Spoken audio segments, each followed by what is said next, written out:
So if you've been following along, in our last session, we really set the stage. We established this foundational idea. You have to stop competing in those crowded red oceans. Right. The realization that just fighting harder and harder leads to, well, nothing but blood in the water. But that realization, as powerful as it is, it leaves you with this huge gap. A terrifying chasm, really. How do you actually go from the idea of stop competing to the tangible action of creating a new market space? Exactly. You tell a manager to stop competing, and they'll just look at you and say, okay, what do I do instead? And that's where so many brilliant strategies just fall apart. They don't have the toolkit. And that is our mission for today. We're jumping right into chapter 2 of the source material, which is, it's basically the engineering manual for all this. It really is. We're going to give you 2 of the most powerful tools in the whole strategy world: the strategy canvas and the 4 actions framework. And this deep dive, it's all about making these concepts practical, something you can actually use. So think of these not as some, academic models. No, not at all. Think of them as precision instruments. It's like having X-ray vision. X-ray vision. Yeah, they let you see right through the noise to where your industry is structurally broken. And where the real opportunities for value innovation are hiding, you start looking for tiny improvements and you start hunting for these massive leaps. What I love about the strategy canvas is how simple it is. It's an antidote to complexity. We've all seen those 100-page strategy decks, right? Oh, absolutely. The dense spreadsheets, the jargon. This is the opposite. It's one single picture, a graph that just immediately shows you where the industry is stuck and, more importantly, where the escape route is. It's like a mirror for your industry's blind spots. And to build it, you only need 2 axes. It's that simple. The horizontal axis is where you map all the factors of competition. Right. So that's everything the industry currently competes on and invests in. Everything. Price, advertising, quality, customer service, every lever that companies are pulling right now. And the vertical axis. Even simpler, it's just the level of offering. How high or how low does a company invest in each of those factors? So when you plot those points, you connect them and you get this line. You get what the authors call the value curve. It's the strategic profile of a company. And this is probably the most important thing to see because it immediately signals that red ocean trap we talked about. How so?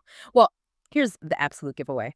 An industry is trapped when every single company, and I mean premium, mid-tier, budget, all of them, has basically the same shape to their value curve. So they might be higher or lower overall, but the basic profile is identical. Exactly. It's insane, isn't it? You have all these sophisticated companies, and they all end up looking the same. Why does that even happen? It's just competitive mimicry. They're all watching each other. Company A spends a bit more on feature X, so Company B feels like they have to spend even more. They're all fighting on the same terms, obsessing over the same things. We saw it with the U.S. wine industry before Yellowtail. Whether you were a fancy winery or a budget brand, you were competing on prestige, aging, complexity, all that jargon. The premium wine was just higher on every single one of those factors. But the shape of the curve. Identical, fighting the same battle, just with a different budget. And when you see that in your own industry, you know you can't win by just trying harder. You have to redraw the whole map. And that's where the 4 actions framework comes in. That's the surgical tool. This is really the genius of the book for me. It takes this huge, scary idea of invent a new market and breaks it down into 4 simple questions.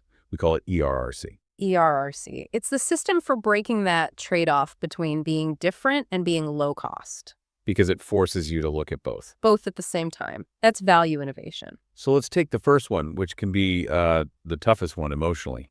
Eliminate. Yes.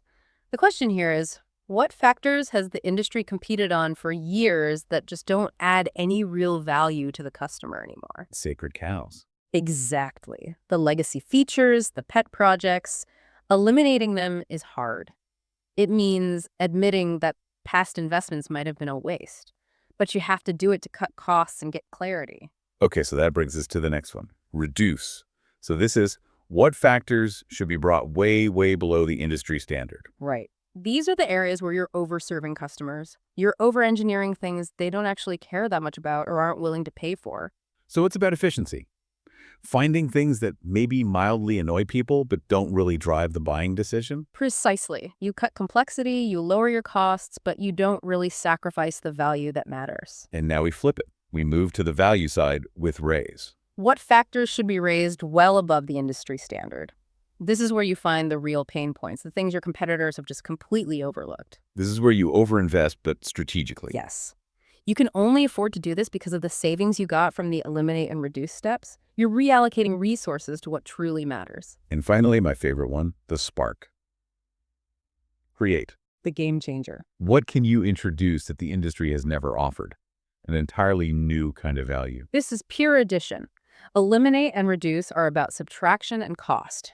Create is what breaks the mold. It's what makes your value curve look completely different and pulls in all those non-customers. And to make this real, we have to talk about the classic case study, Yellowtail Wine. They used ERRC like a strategic laser. You have to remember the context. Before them, wine was intimidating. You had to know about regions, vintages, tasting notes. It was a huge barrier for most people, so Yellowtail went straight at that. First, the R&E phase. On the eliminate side, they got rid of all the intimidating stuff, the complex terminology, the reliance on vineyard reputation, any of that. Gone. And for reduce. They dialed way back on the things connoisseurs cared about. Tannins, heavy oak flavors, the need for aging. This made the wine immediately drinkable and, crucially, much cheaper to produce. That unlocked the cost side. Then they built the value side. What did they raise? They raised approachability, fun. The taste was engineered to be sweet, fruit-forward, easy for someone who usually drinks beer or cocktails. And the create factor.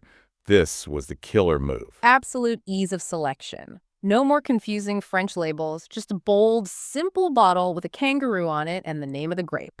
Shiraz. Merlot. Done. The result was just stunning. A value curve that looked nothing like anyone else's. They weren't competing with other wines anymore. No, they were competing with beer and cocktails. They pulled in millions of people who never drank wine. And this framework, it works everywhere. Everywhere. Let's do a few quick modern ones. Yeah. Netflix versus cable TV. Easy. Eliminated ads and rigid schedules. Reduced the need for those giant, expensive cable bundles. Raised convenience through the roof, on demand on any device. And created the whole culture of binge watching, a totally new way to consume media. Okay, how about retail? Lenskart, the eyewear company. They eliminated the expensive physical store-only model, reduced the reliance on having a pricey storefront for every sale. What they raise? Convenience. Free home eye tests, home trials, and they created virtual 3D try-ons. A total game changer for buying glasses online. We see it in beauty with a company like Nika in India. They eliminated the messy, unorganized local store experience, reduced the reliance on those pushy salespeople. And they raised trust in education. Reviews, tutorials, all of it. And created this whole ecosystem, a platform for learning, discovering, and buying all in one place. Even in a beast of an industry like automotive with Tesla. A perfect example. Eliminated the entire dealership model. That's a huge cost and a huge point of friction. Reduced the mechanical complexity of the combustion engine. Raised performance and software experience way above what anyone expected. And they created two massive things. Their own charging network and a car that actually gets better over time with software updates. So in every single case, the outcome is the same. The old rules are gone. A new, completely unique value curve is drawn. So once you've gone through this whole process, you've applied ERC, you think you have this new curve. How do you know if it's any good? You need a sanity check. The source material gives you 3 clear signs to look for. A quality check. What's number 1? Focus. A strong strategy has to be focused. Your curve can't be high on everything. That just means your costs are out of control. You have to show that you're boldly investing in a few things and ignoring the rest. Number 2. Divergence. This is the visual test. Does your curve look completely different from everyone else's? If it just kind of mirrors the industry average, you're still competing. You're not in Blue Ocean yet. And the third one is deceptively simple. It is. A compelling tagline. Can you explain your entire strategy in one simple, memorable sentence? Because if you can't, it's probably too complicated. Exactly. Think about Yellowtail. Their tagline wasn't a mission statement. It was fun and simple wine to be enjoyed every day. It tells you exactly what they eliminated, complexity and what they created, fun and simplicity. Or Southwest Airlines back in the day.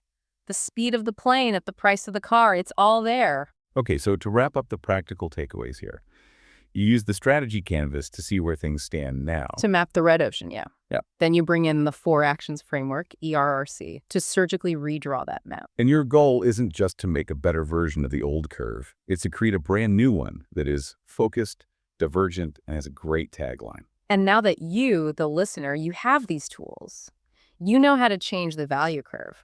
It brings up the biggest question of all. Which is? Where do you even start looking? How do you find the right factors to eliminate or the perfect new one to create? Right. It's the difference between knowing how to build a boat and actually having a map of the ocean. And that map is precisely what Chapter 3 gives us. In our next deep dive, we're going to explore the 6 Paths framework. The 6 Paths framework. It's your systematic guide. It shows you exactly where to look across industries, across buyer groups, to find those non-obvious opportunities that become your next blue ocean. It's all about finding those aha moments in a structured way. So join us next time as we dive into how you can systematically look beyond the boundaries of your own industry